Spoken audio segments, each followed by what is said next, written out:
Bonjour à toutes et à tous. Nouvelle alerte dans les pays baltes, 3 avions de chasse russes ont été interceptés en Estonie après une violation présumée de l'espace aérien du pays. Une situation qui intervient en pleine guerre en Ukraine et qui inquiète les alliés de l'OTAN. L'incident s'est produit vendredi au-dessus du golfe de Finlande. Selon les autorités de Tallinn, 3 MiG-31 russes ont franchi la frontière aérienne estonienne sans plan de vol déclaré, transpondeur éteint et n'ont pas répondu aux appels radio. Il serait faut rester environ 12 minutes dans l'espace aérien avant d'être intercepté par des chasseurs F-35 italiens déployés dans le cadre de la mission de police du ciel de l'OTAN. Les avions russes ont finalement quitté la zone sans incident. Le ministère de la Défense estonien a dénoncé une provocation et a convoqué le chargé d'affaires russe à Tallinn. L'OTAN a publié un communiqué dans lequel elle qualifie cette incursion de dangereuse et irresponsable, rappelant que l'espace aérien des pays alliés doit être respecté.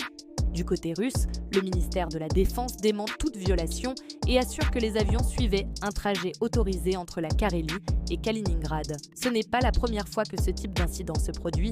Depuis le début de la guerre en Ukraine, les violations de l'espace aérien des pays baltes se sont multipliées, ce qui alimente les craintes d'escalade dans une région stratégique. L'Estonie, la Lettonie et la Lituanie demandent depuis plusieurs mois un renforcement de la présence militaire de l'OTAN pour dissuader Moscou. Certains responsables évoquent même l'éventualité d'activer l'article 4 du traité de l'Atlantique Nord qui prévoit des consultations en cas de menace pour la sécurité d'un État membre.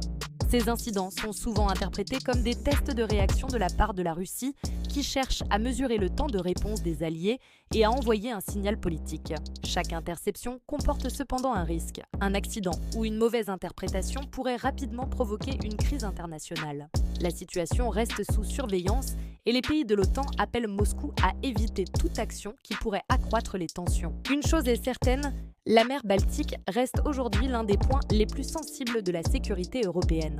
Merci d'avoir regardé cette vidéo jusqu'au bout. Si elle vous a plu, pensez à laisser un like, à vous abonner et à activer la cloche pour ne rien manquer des prochaines analyses. Partagez cette vidéo autour de vous pour que l'information circule et dites-moi en commentaire ce que vous en pensez, je lis vos réactions. À très vite pour une nouvelle vidéo.